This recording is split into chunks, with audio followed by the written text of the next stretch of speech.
Muy buenos días, apreciados hermanos. Una vez más ya estamos aquí para cumplir el propósito.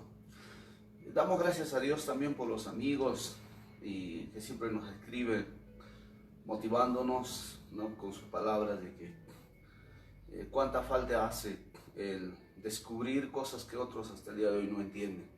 Que la gloria sea para el Señor. Y en este día pues tenemos un tema, se podría decir muy bueno, muy saludable y muy especial, ya que se tratará sobre el asunto del diezmo. Y para ahondar en todo eso necesitamos navegar mucho en la Biblia.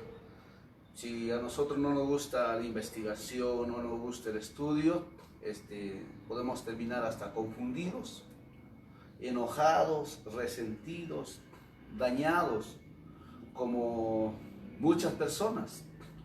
Hoy en día hay muchas personas dañadas, resentidas, y contradecir la palabra de Dios. No porque sean malas personas de repente, sino porque desconocen. Este asunto de la Biblia es un tema para estudiar con un corazón muy agradecido a Dios, muy humilde delante de Dios, muy respetuoso y queriendo practicar la justicia. Entonces, yo acá, miren, acá tengo yo, para los que van a ver, ya, acá hay un hombre que se llama Gary Amirault, un ministerio que funciona más de 20 años en el mundo entero. Y yo lo investigué hace 15 años más o menos atrás, contando desde hoy, 15 años, cuando era más joven. Y este hombre confunde mucho a la iglesia, daña. Es un ministerio cristiano, pero daña. ¿Por qué? Porque enseña a apostatar, enseña a negar la palabra de Dios. ¿Y qué quiere decir? Perjudica al cuerpo de Cristo. Entonces, ayuda a que la iglesia trabaje de una forma solitaria y no como un cuerpo, sino cada uno individualmente. Y eso daña a la iglesia. Entonces, usted puede anotar, ¿no?, ministerio Mark se llama su ministerio. Y así como él hay muchos a nivel mundial que dañan a la iglesia. Para estudiar el tema de hoy, usted necesita investigar sistemas de gobierno. Entonces, la Iglesia Católica tiene un sistema de gobierno. Muchas iglesias independientes, o se podría decir libres, también tienen un sistema de gobierno. Las iglesias denominacionales o organizaciones también tienen un sistema de gobierno. Y usted, como buen cristiano, tiene que saber todo eso y aprender a respetar. Lo que importa es que usted tiene que saber qué es bueno, qué es malo, qué me conviene, qué no me conviene, pero no irme en contra de la palabra de Dios o en contra de la Biblia. Como en una ocasión un pastor muy apreciado se me acercó y me dice, hey, me dice, me han estado informándome y también he visto por el internet que el que diezma está bajo maldición, porque el diezmo era para la ley. Y ahora nosotros, si diezmamos, estamos bajo maldición. Varón, estamos bajo maldición. En ese momento yo me puse a orar y me retiré de él un momento y le dije, Señor, ¿cómo puedo responder a esto? ¿Lo que está diciendo está bien? ¿Es correcto? Y después de haber orado de unos minutos, me acerqué de nuevo a él, ¿no?, porque estábamos en un trabajo, como apoyo a un hermano. Me acerqué y le digo, escúchale, muy bien, si estamos bajo maldición, y eso pasó muchos años, ¿no?, porque diezmamos, porque eso era para la ley, Entonces, fácil. Desde mañana, roba, mata, adultera, etcétera. Porque eso también está en la ley. Esa respuesta le di.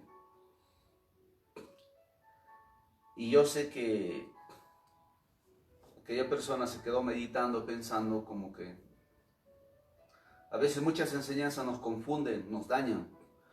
Y más aún si no nos gusta el estudio bíblico. Entonces hoy vamos a navegar, vamos a disfrutar, porque este estudio es para disfrutar. Es muy bueno y muy saludable. Y para ello vamos a empezar lecturando el Evangelio según Lucas, el capítulo 2, versos 49, y que el Espíritu Santo nos ministre y nos ayude y nos libre de toda tentación, de todo error escritural, especialmente a mi persona, y poder dar a conocer lo que Él quiere, no solamente lo que yo quiero. Entonces desde este momento me pongo en sus manos y ruego a Dios también que no se corte la señal una vez más, porque cuando se corta la señal nos perjudica. Entonces vamos a empezar lecturando el libro de Lucas, capítulo 2, verso 49. Jesús tenía 12 años de edad y él estaba pensando en este asunto. Dice así: entonces Jesús les dijo, ¿por qué me buscaban? ¿No sabían que en los negocios de mi Padre me es necesario estar? Muchas personas podemos criticar o podemos decir muchas cosas sin analizar lo que Jesús, a la edad de 12 años, él estaba pensando cómo hacer que crezca el negocio de su padre. Porque se podría decir hasta aquel día los judíos lo habían llevado al fracaso. Eran esclavos de los romanos, eran esclavos de los demonios, esclavos de la mentira, esclavos de la falsedad, esclavos de la apostasía. No conocieron a su Mesías. Y hoy en día puede pasar lo mismo a muchos cristianos. Decirse como aquellos hombres, nosotros somos hijos de Dios. Así decían los fariseos, los escribas. No hemos sido engendrados en pecado. Pero Jesús le dijo, ustedes son de vuestro padre, el diablo. ¿Pero por qué? Porque sus obras, nuestras obras nos van a honrar o también nos van a avergonzar. Tenemos que tener ese principio como referente.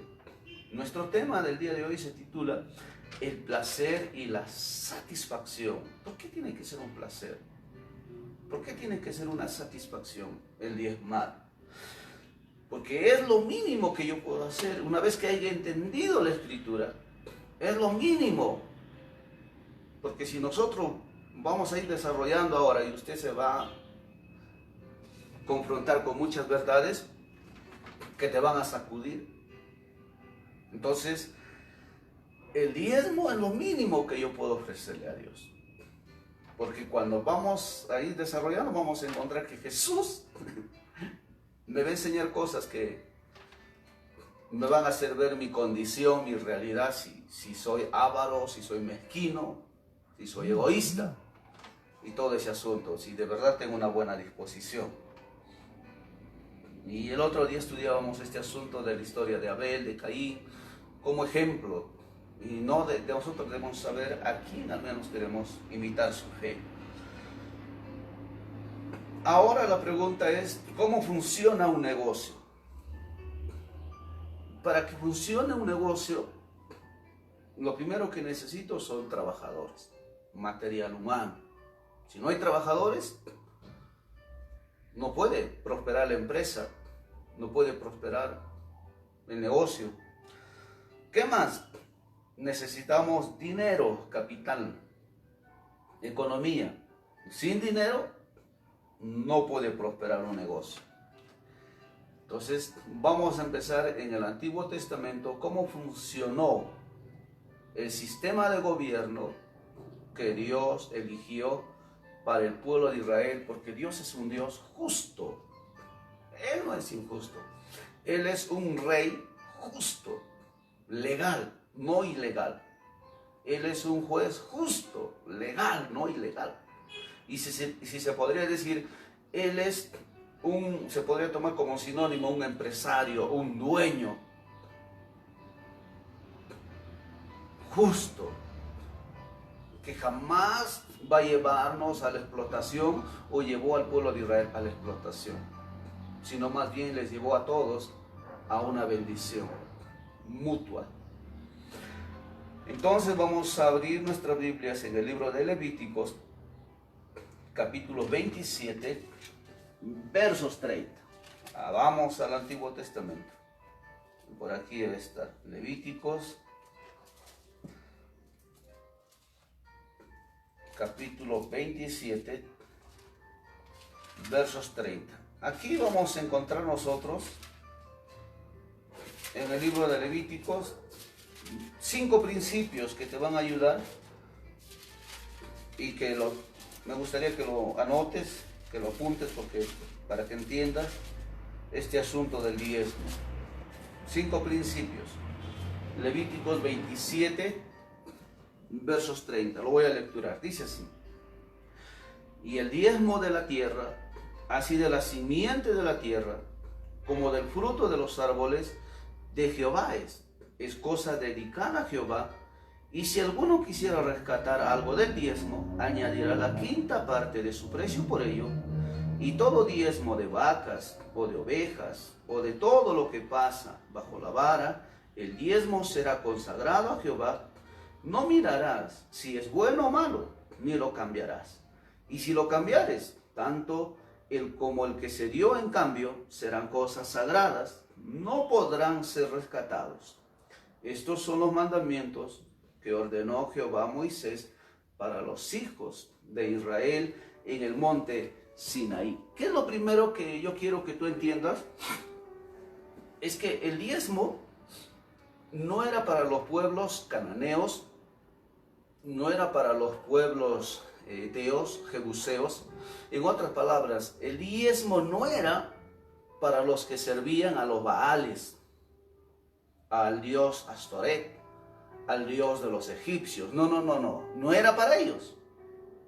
El diezmo era para el pueblo de Israel, porque las otras culturas, las otras naciones tenían otro tipo de diezmos, otro tipo de ofrenda, otro tipo de gobierno. Pero Dios, el Dios que creó el cielo y la tierra, el universo entero, y que creó al hombre, se agradó de un pueblo especial llamado Israel, y a este diezmo, en estos versos que hemos leído, en estos textos que hemos leído, lecturando no vamos a poder sacar las riquezas, pero investigándolo sí. Y cuando usted investiga en estos versos, usted va a encontrar las palabras claves, las palabras importantes, y hay 5 palabras importantes, 5 palabras claves del valor del diezmo. Y tome nota. El primero es: el diezmo, dice la Escritura, no lo digo yo, es de Jehová. O podría decirlo usted, es del Señor, o es de Dios, o de Yahvé. El diezmo, en el contexto de hoy, es de Dios. Primer punto. Segundo punto, el diezmo es cosa dedicada a Dios. Tome nota. Segundo punto, el diezmo es cosa dedicada. Primero, es de Dios, o sea, tiene un dueño el diezmo. El dueño del diezmo es Dios. No eran los levitas, no eran los israelitas. En aquel tiempo todavía no había rey, y más adelante no cambió eso. No era de ningún hombre. El diezmo era de Dios. ¿Y quién lo pedía? Dios. ¿A quién?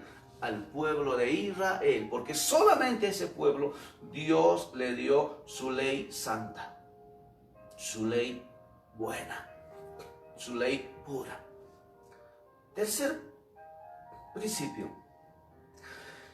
si alguien quisiera rescatar algo de ese diezmo, tenía que añadir la quinta parte, que quiere decir, en el contexto de hoy, el 20% tenía que ser añadido. O sea, se puede decir como un algo de interés. Pero ¿por qué todo ello? Cuarto principio, porque el diezmo era consagrado para Jehová. Escuche, no era cualquier cosa, era consagrado para Jehová. Quinto principio, el diezmo era algo sagrado. Y si usted empieza a buscar las definiciones de cada palabra, de cada principio que en esta mañana te estoy dando a conocer, usted va a tener mucho cuidado en tocar este asunto del diezmo, porque no era cualquier cosa. Era dedicado a Jehová, era de Jehová, era dedicado a Jehová, no podía tomar de ello porque tenía que pagar interés, era consagrado a Jehová y era algo sagrado para Jehová. Eso significaba el diezmo, ya sea de vaca, de oveja, según el trabajo de la persona. De repente era agricultor, tendría que llevar pues no sus cereales, sus papas. Era ganadero, tenía que llevar sus vacas, sus ovejas. Era comerciante, que tenía que llevar de repente su dinero. No vamos a entrar en esa infinidad de acuerdo a su profesión, de acuerdo al contexto de aquel entonces. Pero no termina ahí la historia. Vamos a ir ahora al libro de Números. Vaya conmigo, miren, voy a lecturarle. Números capítulo 18. Espero que nos alcance el tiempo para terminar este tema. Verso 1.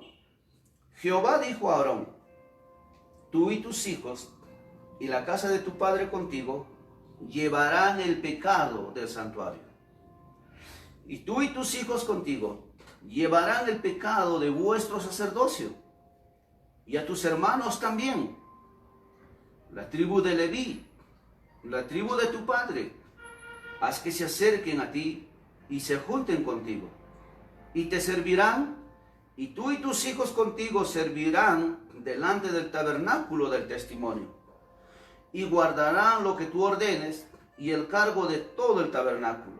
Mas no se acercarán a los utensilios santos ni al altar, para que no mueran ellos y vosotros. Se juntarán pues contigo y tendrán el cargo del tabernáculo de reunión en todo el servicio del tabernáculo. Ningún extraño se ha de acercar a vosotros. Tendréis el cuidado del santuario y el cuidado del altar, para que no venga más ira sobre los hijos de Israel. Porque he aquí, yo he tomado a vuestros hermanos los levitas, de entre los hijos de Israel, dados a vosotros el don de Jehová, para que sirvan en el ministerio del tabernáculo de reunión. Mas tú y tus hijos contigo guardaréis vuestro sacerdocio y todo lo relacionado con el altar, y el velo adentro, y ministraréis. Yo os he dado el don del servicio de vuestro sacerdocio, y el extraño que se acercare morirá. Dijo más Jehová a Aarón: he aquí yo te he dado también el cuidado de mis ofrendas, todas las cosas consagradas de los hijos de Israel te he dado por razón de la unción, y a tus hijos por estatuto perpetuo. Estoy dando a conocer para que usted entienda cómo de delicado era este asunto. Ahora voy a lecturar las palabras claves, el verso 20 al verso 22. Miren, dice: y Jehová dijo a Aarón: de la tierra de ellos no tendrás herencia, ni entre ellos tendrás parte.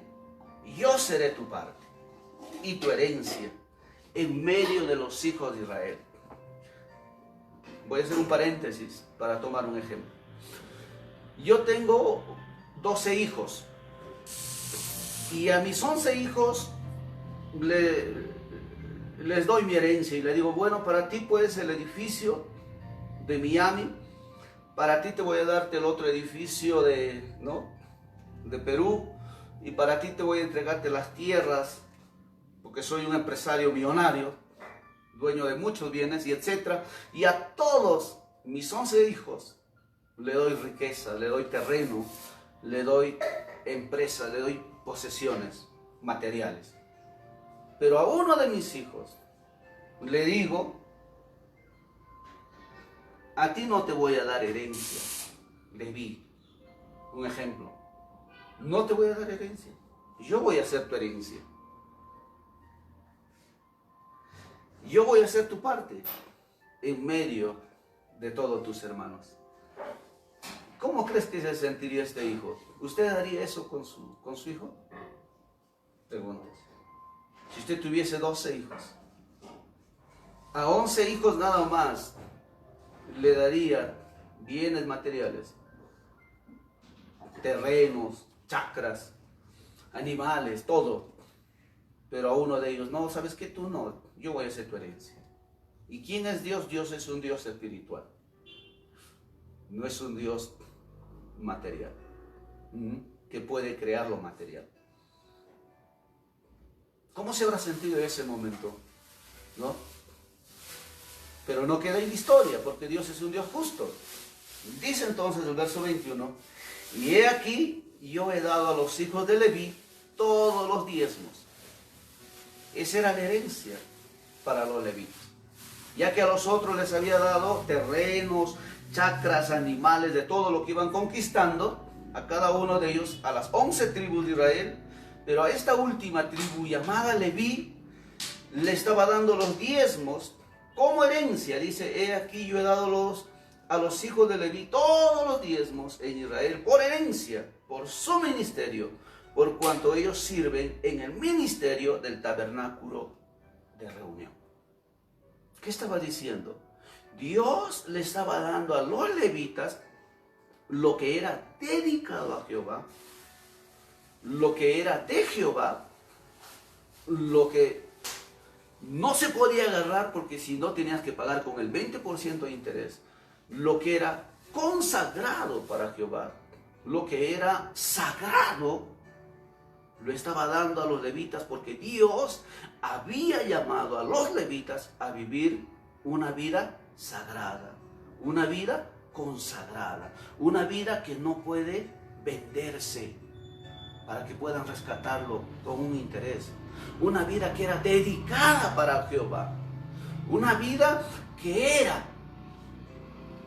como una ofrenda a Jehová, sacrificio vivo. ¿Por qué?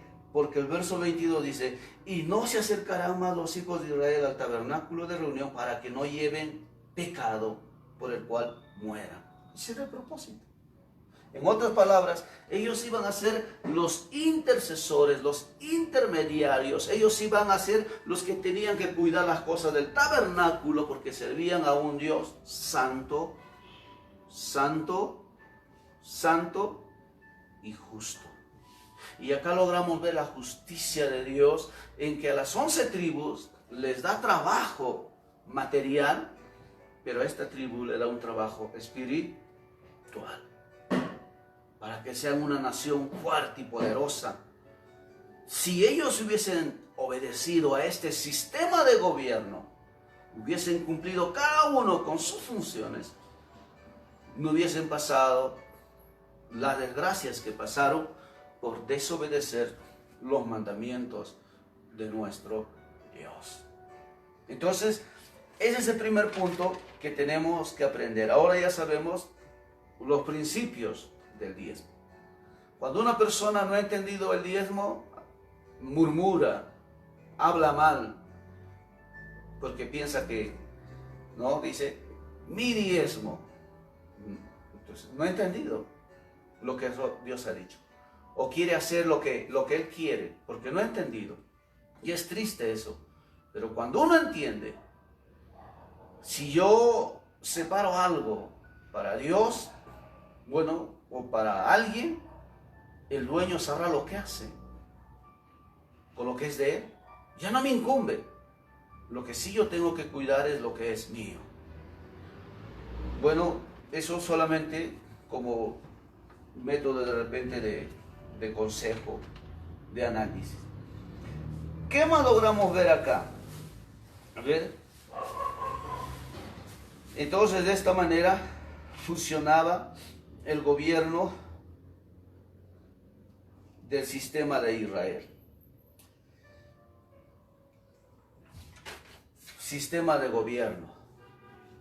Entonces las otras culturas vivían de una forma diferente. Vamos a ver si está prendida la camarita. Aún todavía está prendida. Ahora vamos a ir a las enseñanzas de Jesús. Jesús, él no enseña este asunto mucho del diezmo, pero tampoco lo invalida. Eso hay que tener presente. No hay un texto donde diga Jesús, pues desde hoy ya no diezmarán. Y tampoco no hay un texto donde diga él, ¿no? Mejor dicho, sí hay textos donde él dice que es necesario diezmar, como en el libro de Mateo 23:23.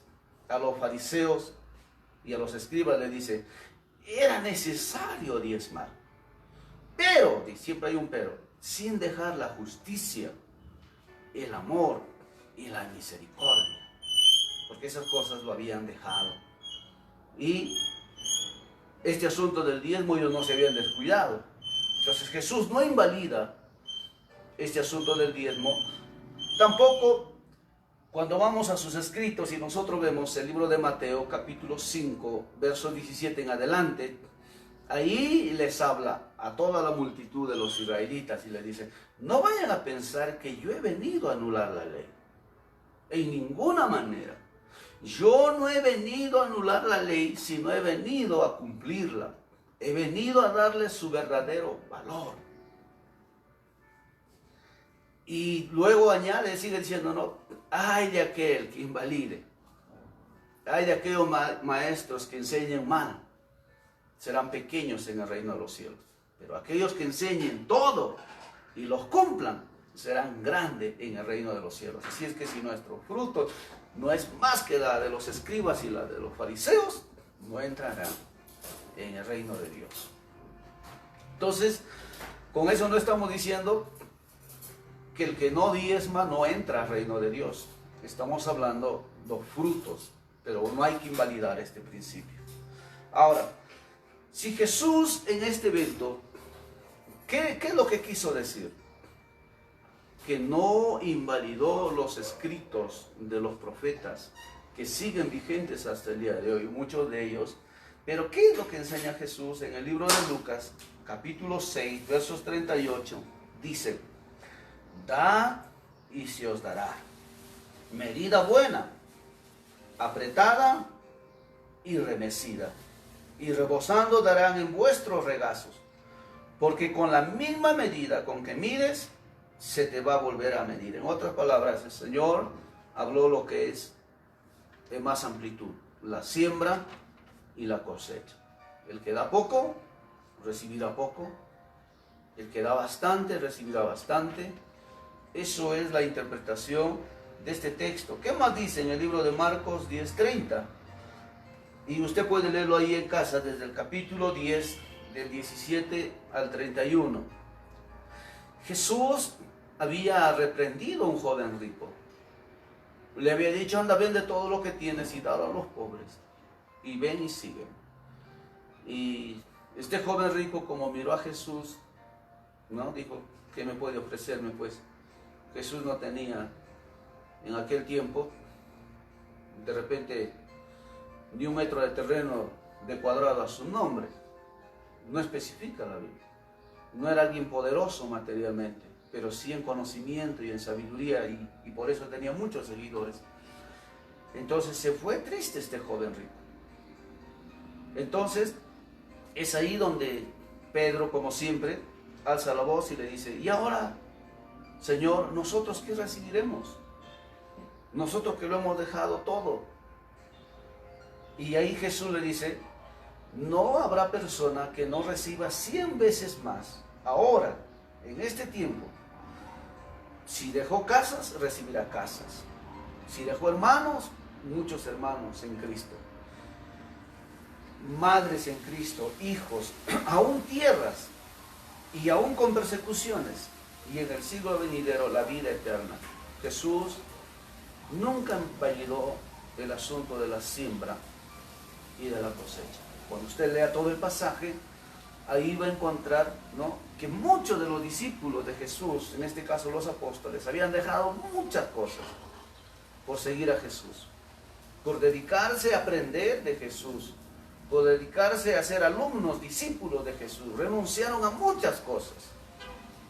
Muchos de ellos dejaron incluso esposa, como en el caso de Pedro, familia, por seguir al ministerio. Me imagino se organizaría, no se organizaría, cómo sería el asunto, pero él tenía esposa, tenía hijos. Entonces, ¿qué más logramos ver de eso? Se cumple esa bendición en el libro de los Hechos. Cuando nosotros vemos el libro de los Hechos, capítulo 4, versos 34 al 37, dice: así que no había entre ellos ningún necesitado, porque todos los que poseían herencias o casas las vendían y traían el precio de lo vendido y lo ponían a los pies de los apóstoles, y se repartieron a cada uno según su necesidad. ¿Qué está diciendo acá? Jesús enseñó que la siembra y la cosecha es como una ofrenda. Puede ser menos. A ver, vamos a ver. Se apagó. Bueno, vamos a continuar ahí nomás. ¿Dónde nos habremos quedado ahora? No, sigue prendido. Oh, pensé que se había apagado. Ya, gracias más bien por informar. A ver, vamos a continuar. Pensé que se había apagado ya. Dije, wow. Continuamos. Entonces Jesús había enseñado que la siembra y la cosecha, ¿qué quiere decir? La ofrenda puede ser menos que el diezmo, puede ser más que el diezmo. El diezmo es y era el 10% de todos los ingresos que Dios me bendecía. Del 100% de lo que Dios me bendecía, el 10% era de Jehová y el 90% era del israelí. Eso enseñaba la ley. Solamente el 10% le pertenecía a Jehová para que pague a sus trabajadores, para que pague a los que le servían en el tabernáculo. ¿Quiénes eran los que le servían? Los levitas. Porque Dios era justo. Él no podía ser un Dios ilegal. Entonces de esa manera funcionaba el sistema de gobierno en el pueblo de Israel en la antigüedad. Mas ahora Jesús viene a confirmar algo que va a pasar de repente el diezmo, y donde dice: dad medida buena, apretada y remecida, y rebosando darán en vuestro regazo, en vuestra siembra, de todo lo que han cosechado. Porque con la misma medida con que mides, se te va a volver a medir. Y eso se había cumplido en la vida de los apóstoles. Lo habían dejado todo, habían renunciado a muchas cosas.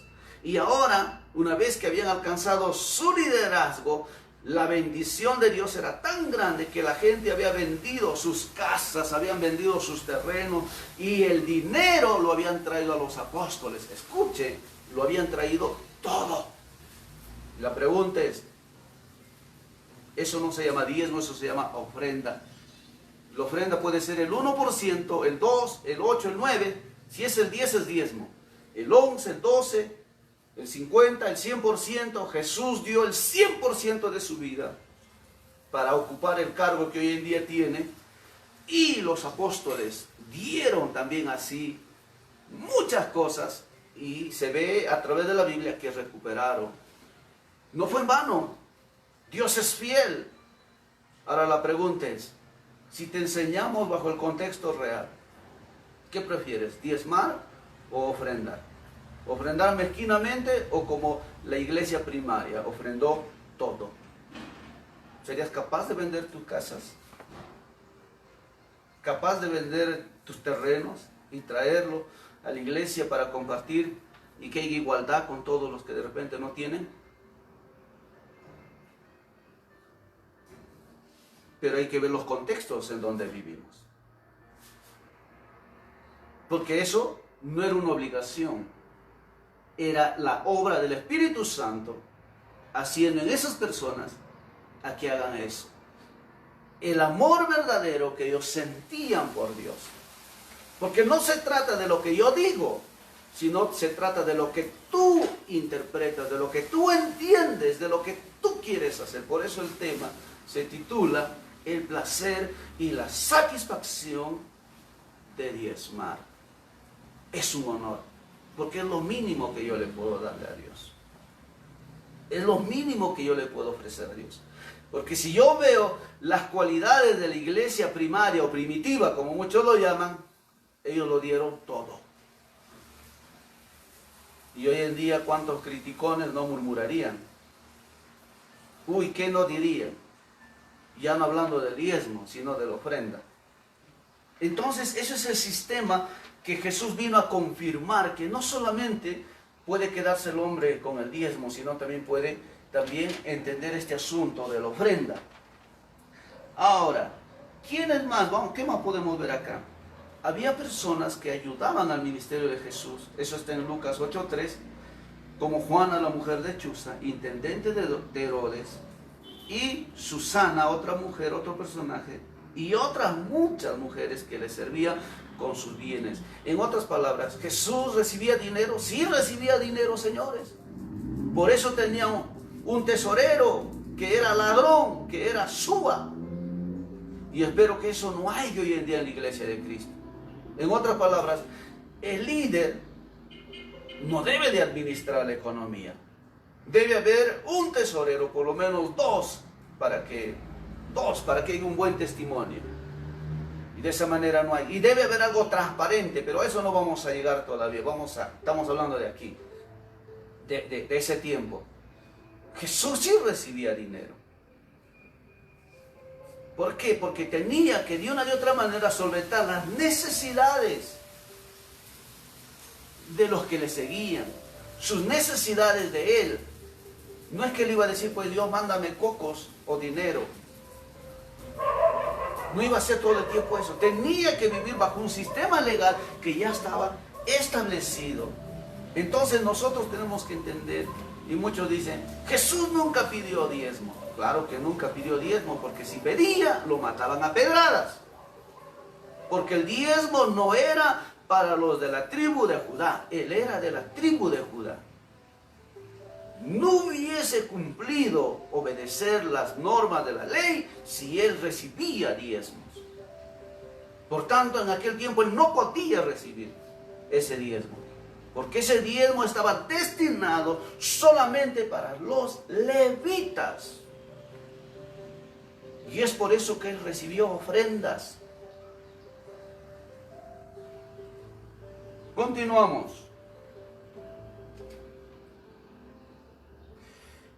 Esto ya lo dijimos. Jesús en ninguna de sus enseñanzas dijo que no se debe diezmar.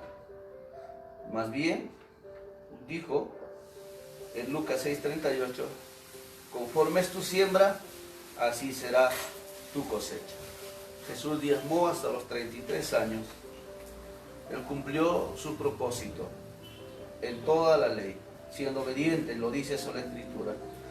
¿Qué más podemos ver acá? Jesús separó la ley del bien frente a la ley del mal. ¿Dónde viene esta confusión donde dice, el que vive bajo la ley está maldito? Eso sí es cierto. El que vive bajo la ley de maldición está maldito. La ley hay que saber interpretar. Un ejemplo, Jesús vino y encontró a una mujer que había caído en adulterio. Y la ley decía, la mujer que es caída en adulterio y en muchas otras cosas más que ofendía la ley, tenía que morir irremisiblemente. ¿Qué hizo Jesús? Simplemente no la condenó. ¿Por qué? Porque esa es la sabiduría que trajo Jesús. Separó la ley de la condenación, pero nunca invalidó la ley que es del bien. No adulterarás. A la mujer le dijo, vete, tus pecados te son perdonados, pero no vuelvas a hacer lo mismo. Tenemos que entender eso. Jesús nunca invalidó la ley del bien. El no adulterarás es una ley del bien. Y en el Nuevo Testamento, a eso vamos a llegar, el apóstol Pablo enseña que no se debe de adulterar. ¿Cuál es la ley del bien? No matarás. Y el apóstol Pablo, Jesús enseñó, no matarás. Sigue vigente esa ley. La ley del diezmo, ¿es una ley mala, una ley buena? Usted saque sus conclusiones. Para mí es una ley buena. Y toda ley buena sigue vigente. Las leyes de condenación, las leyes ceremoniales fueron caducadas, abolidas, como lo dice Gary Amirault. Solamente las leyes ceremoniales. ¿Qué quiere decir? Hoy en día ya no puedo llevarle a Dios un becerrito, ya no puedo llevarle a Dios un carnerito, no puedo llevarle a Dios una oveja, porque eso era la figura, era la sombra de lo que había de venir. Jesús fue la realidad. Jesús ya vino representando a esas figuras. Vino porque Él fue el Cordero, sin mancha, sin pecado, ofrecido para el mundo entero. Eso ya se cumplió y nunca más va a volverse a ofrecerse, porque una sola vez Él entregó su vida. Entonces, eso ya caducó, ya fue. Ya no necesito hoy en día presentar holocaustos de animales, porque Jesús es mi ofrenda para con Dios. Pero el que apostate, el que no entiende la Biblia, ese es el problema. Dice, la ley ya caducó, ya fue. Entonces ya no debemos vivir en ninguno de los mandamientos de la ley. Y cuando tú vas al Nuevo Testamento, la ley del bien sigue vigente.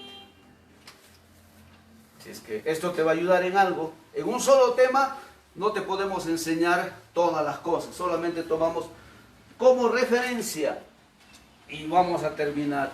¿Qué dice el apóstol Pablo de este asunto? Las enseñanzas del apóstol Pablo. Primera de Corintios 4, 1 y 2 dice: así pues téngannos los hombres por servidores de Cristo y administradores de los misterios de Dios. Ahora bien, se requiere de los administradores que cada uno sea hallado fiel. Escuchen, Dios nos ha dado a cada uno un don de administrar. Y dice que cada uno de sus administradores sea hallado, no dice infiel, sino dice fiel. ¿Pero por qué? Porque nosotros no podemos invalidar lo que es bueno para la iglesia. Segunda de Corintios 11, 7 y 9. Mire lo que dice. El apóstol Pablo se equivocó. Mientras que los seguidores de Pedro, de Juan, los seguidores de los 11 apóstoles, sin contar a Judas Iscariote, ya había muerto, empezaron a ofrendar bienes materiales bastante en la iglesia en Jerusalén. Pero por otro lado tenemos un apóstol Pablo, un ministerio el cual no había caminado con Jesús en la tierra, no había tenido contacto con aquellos 12 apóstoles, pero había recibido un apostolado de parte de Dios a través del Espíritu Santo, y este hombre había entendido mal este asunto administrativo de la economía. Y mire lo que dice sus palabras. Segunda de Corintios 11, 7 y 9, solamente de la economía. Pequé yo humillándome a mí mismo para que ustedes fueran enaltecidos, por cuanto les he predicado el evangelio de balde, y en la nueva versión dice gratis. ¿A quién le está diciendo? A los corintios. En otras palabras, les estaba diciendo: yo he sido más vivo que ustedes, porque hay gente avara que no vale hablarles de este asunto del diezmo ni de la ofrenda. Más bien, en vez que pedirles, hay que darles. Hasta que el amor de Dios, el poder del Espíritu Santo, recién los ministre y recién entiendan que más bienaventurado es el que da que el que recibe. Algo así es lo que está enseñando aquí el apóstol Pablo. Verso 8 dice: he despojado a otras iglesias recibiendo salario para servirlas a ustedes. Verso 9: Y cuando estaba entre ustedes y tuve necesidades, a ninguno fui carga, pues lo que me faltaba lo suplieron los hermanos que vinieron de Macedonia. Él tenía un grupo confiable, a quien acudir, a quien pedir. Él no era así nomás, porque algunos siempre murmuradores, quejones. Entonces un hombre sabio se guarda de todas esas cosas. Y algo similar nos está enseñando aquí el apóstol Pablo. Y en todo me guardaré y no seré carga para ustedes, no seré gravoso para ustedes. ¿Qué más dice 1 Corintios 9, 13 y 14? ¿No sabéis que los que trabajan en las cosas sagradas comen del templo y los que sirven al altar, del altar participan? Así también ordenó el Señor a los que anuncian el Evangelio que vivan del Evangelio. Estamos acelerando un poco el tema, pero usted analice en casa. Gran cosa es sembrar lo material por recibir lo espiritual que nos dan los que han sido llamados al ministerio. Eso también dijo el apóstol Pablo. No lo he puesto aquí en mi apunte, pero eso me hace recordar en este momento el Espíritu de Dios. Segunda de Corintios 12, 11 dice: me he hecho un necio al gloriarme. Ustedes me obligaron a ello, pues yo debía de ser alabado por ustedes, porque en nada he sido menos que aquellos grandes apóstoles, aunque nada soy. ¿Por qué? ¿En qué habéis sido menos que las otras iglesias? Sino en que yo mismo no os he enseñado a sembrar, no he sido carga para ustedes. Falló en una iglesia. No es que me van a murmurar, me van a criticar, de repente se van a alejar de Dios si les digo esto. No están preparados, no están maduros. Pero él vio su realidad y se da cuenta que había pecado contra Dios por no enseñar este asunto de la siembra y de la cosecha, que es un beneficio para todos, no solo para una persona, para todos. ¿Qué más dice? Verso 16. Pero admito esto, yo no he sido carga para ustedes, sino como soy astuto, os prendí con engaño. Como no sabían dar, y como Pablo era soltero y no había mucha necesidad, pues él no tenía esposa, no tenía hijos, no había familia, y nunca empezó un ministerio desordenado. Escúcheme, mucha gente dice: Pablo con sus manos, sí, trabajaba. Él dice, debemos aprender de él. Pero él hacía esas carpas, esas tiendas, antes de que sea llamado por el Espíritu Santo en la iglesia de Antioquía, para que empiece su viaje misionero. Él tuvo un tiempo de preparación, de formación, un tiempo de conversar con los apóstoles, y los judíos lo buscaban para perseguirlo, para matarlo. Él tuvo que escaparse, volvió a Tarso, a su lugar, y ahí hacía sus trabajitos. Tuvo que esperar que venga Bernabé, y recién Bernabé lo lleva a la iglesia estaba ya crecida, y recién el Espíritu Santo lo confirma, su misión, su labor. ¿Qué te quiero decir con todo esto? Él fue un hombre disciplinado, un hombre ordenado, un hombre que de repente no quería vivir ni de ofrenda, no quería pedirle a nadie, pero él entendió que eso era orgullo. ¿Y cuántos orgullosos tenemos hoy en día también? Que no nos gusta que nos ayuden, no nos gusta que nos den. Pero el Señor ha dicho: más bienaventurado es el que da que el que recibe. Y por otro lado, no solamente tenemos orgullosos que no nos gusta que nos den o que nos ayuden.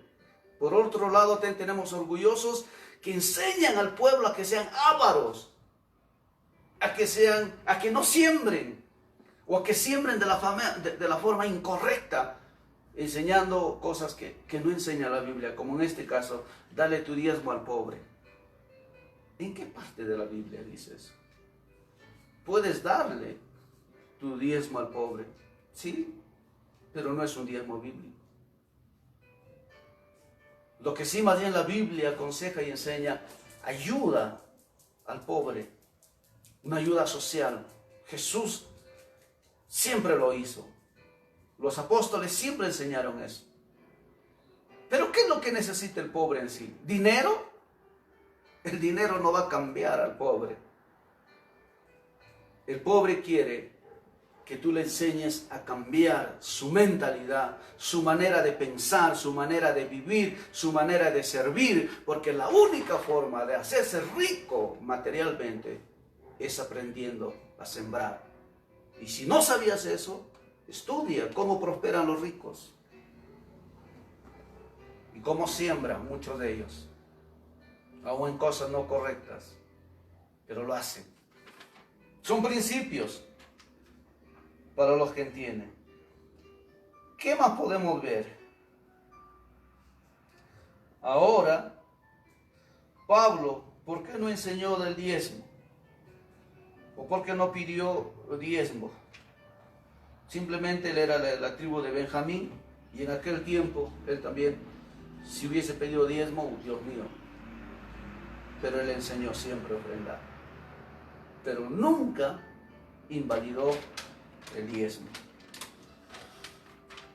Preciosos hermanos, de algo ha de haber servido este estudio, y voy a ver si la cámara sigue prendida ya para culminar. No podemos terminar nuestro tema de esa manera. Vamos a completar nuestro estudio. Usted estudie, investigue cómo funciona el sistema de gobierno de la Iglesia Católica. Hoy, vamos a ir al contexto de hoy, ahora. Usted entre a internet y busque el concordato. Hay un sistema de gobierno económico de la Iglesia Católica Romana y Apostólica. ¿Ya? Lo firmó el presidente Bermúdez, el general de aquel entonces, ya cercano para que entre a gobernar el presidente Belaúnde Terry, ya en el año 1980. Entonces, ¿qué sucedió? Escuche esto. Hay un contrato, hay una alianza, hay un pacto, donde el gobierno paga a todos el sistema eclesiástico y a todos los trabajadores que trabajan a favor de la Iglesia Católica Romana y Apostólica. ¿De dónde sale? De nuestros impuestos, no solamente en el Perú, sino a nivel mundial, donde tiene pacto la Iglesia Católica, donde tiene relación la Iglesia Católica. Por eso, cuando eligen un gobernante, el gobernante tiene que decir: juro por Dios y por la plata. Ah, no, perdón, dice por la patria, ¿no? Para que un poquito se alegre. Pero jura por Dios. ¿De qué sirve que juran por Dios cuando invalidan ni entienden los principios de Dios? Solo lo hacen por el poder económico y por el trabajo. Y eso consiente y permite la Iglesia Católica. ¿Por qué? Porque hay un sistema mal de corrupción, que se llama sistema apóstata. El día de ayer lo predicamos eso, entre a nuestros otros temas. ¿Qué es la apostasía? Hoy en día se vive en esa gran apostasía. Entonces, ellos viven bajo un sistema donde no necesita la Iglesia Católica Romana pedir diezmos, porque son migajas. No necesita pedir diezmos del pueblo, porque el pueblo de Israel era el que diezmaba. Y los sacerdotes, también los levitas, diezmaban al sumo sacerdote. Era un orden de jerarquía. Ellos no necesitan vivir bajo ese sistema. ¿Por qué? Porque ellos reciben muchos donativos, muchas ofrendas, más que el diezmo de cada país, de cada nación. Entonces, ese es su sistema de gobierno. Y ahora, de sus feligreses, de sus seguidores cristianos, pues reciben las ofrendas, ¿no? De acuerdo a su tarifa que ellos han establecido, una misa, ¿no? Por un bautizo, etcétera, algunos donativos. Van a los consejos, a las municipalidades, piden terrenos, piden donativos, por la misma Constitución le da ese respaldo. Nosotros no tenemos esos privilegios como evangélicos. Hay que enseñar eso. Ahora, ¿qué más podemos enseñar? lo triste de esta historia es, yo podría pagar, o sea, quiero también enfatizar esto, yo podría pagar, podría coimear a Dios con dinero para que Dios perdone los pecados de mi familia, así como lo hacen muchos abogados. Coimean a los jueces, coimean a los fiscales, coimean a las autoridades para que sea absuelto algún mal hombre o alguna mala mujer que ha hecho cosas terribles. El feligrés católico, el cristiano católico quiere coimear a Dios, por eso hace sus misas aún por los muertos. Pero al Dios al cual nosotros servimos, los evangélicos, no podemos coimear a Dios. Es por eso que tenemos que enseñar cómo funciona el sistema de gobierno en la iglesia. ¿Y cuál es ese sistema? De repente, muchas iglesias independientes o también incluso organizacionales pueden recibir ayudas de ONGs. Puede ser muy buena, puede ser mala, no sé de dónde será la procedencia de ese dinero. Si lo administran bien, gloria a Dios. Que sea un beneficio y de esa manera puedan tener sustento los que trabajan en el ministerio. Porque hay que entender, el diezmo era para los que trabajan en el ministerio, los que servían a Dios a tiempo completo. Y eso es lo bueno que hay que rescatar de la Iglesia Católica. Creo que ellos por lo menos no matan de hambre a sus líderes.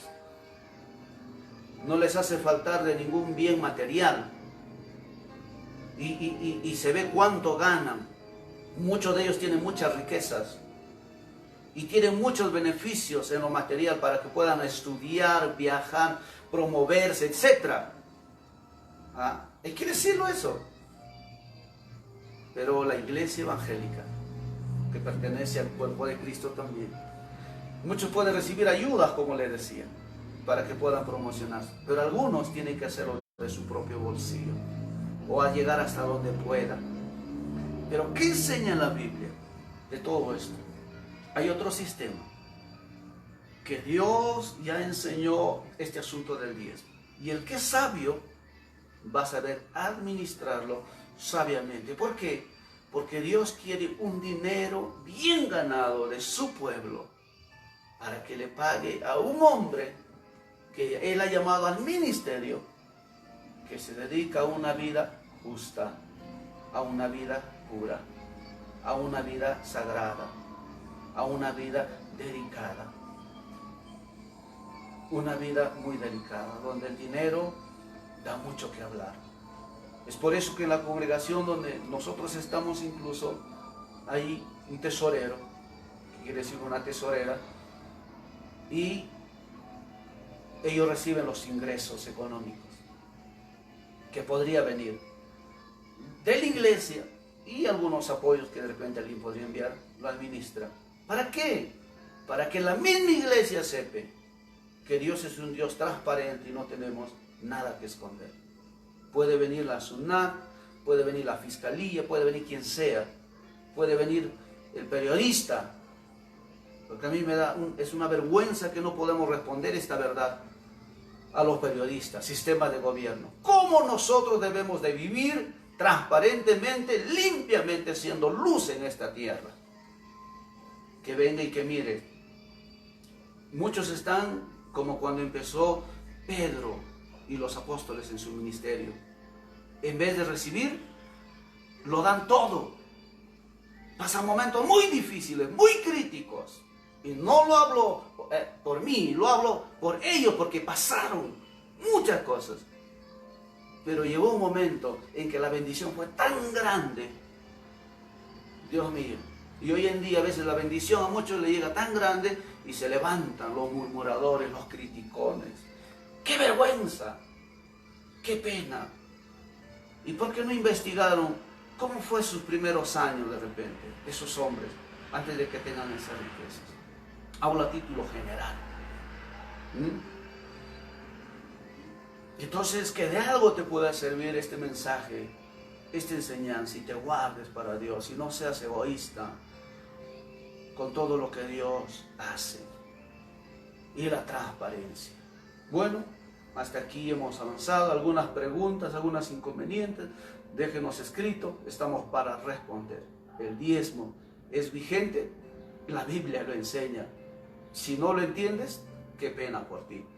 Las ofrendas son vigentes, sí, pero puede ser menos que el diezmo. Si eres avaro, puede ser todo como en la iglesia primitiva. Si eres un buen ofrendador, como aquel joven rico, vende todo lo que tiene y dalo a los pobres y sígueme. De repente eres uno de esos. Para criticar nomás sirven. No dieron ni a los pobres ni al Señor nada. Se fue, porque era avaro. Tú decides cuál de ellos quieres ser. Nosotros hemos aprendido complacernos, satisfacernos y entender que es un honor diezmar. Eso he aprendido después de tanto estudio. No fue de la noche a la mañana fácil entender esto. Yo me acuerdo, yo congregué en una iglesia independiente, una iglesia libre, un buen tiempo. Me dedicaba de entero a la iglesia, casi no mucho me dedicaba al trabajo material. Y yo miraba las necesidades que pasaban mis pastores. Y nunca ellos me reclamaron, me dijeron, oye, ladrón, o ¿por qué no traes tu diezmo? Nunca. El pastor sabio siempre de repente va a actuar así. Porque no estamos queriendo el dinero de la gente. Y hoy en día yo me gozo cuando veo que de repente Dios lo va bendiciendo más a sus hijos. Porque Dios es fiel, Dios es justo. Entonces, yo mismo a través de los años, este libro, yo lo estudié hace 15 años, me hizo mucho daño, porque aquí te enseña a ser avaro, miserable. Te enseña a odiar a las autoridades. Incluso te dice que no existe el infierno. Lo único que tienes que hacer es ayudar a los pobres. ¿Quién te ha dicho que ayudando a los pobres la gente va a cambiar? Si tú le das a un pobre que es gobernado por algún vicio dinero, lo vas a destruir más rápido de lo que tú te imaginas. Se va a matar con tu propio dinero. Primero tienes que cambiar la mentalidad del pobre, su manera de vivir, su manera de ser, de administrar, y ahí recién aprenderá el pobre a administrar el dinero y lo usará sabiamente, correctamente, en cosas buenas. Que Dios te bendiga. Será hasta la próxima oportunidad. Doy gracias a Dios por todos los pastores que me han pastoreado. De repente algún día van a ver este video. Mis oraciones siempre a todos ellos, a todos los maestros que han sido de mucha ayuda para mi vida. Y especialmente estos videos los grabo porque sé que mis hijos en su tiempo también lo van a analizar. A pesar que siempre les predicamos y les va a servir de mucha ayuda, aún de repente cuando ya no estemos en esta tierra. Que el Señor lo bendiga y será hasta otra oportunidad. No invalide los principios de Dios. Muchas bendiciones.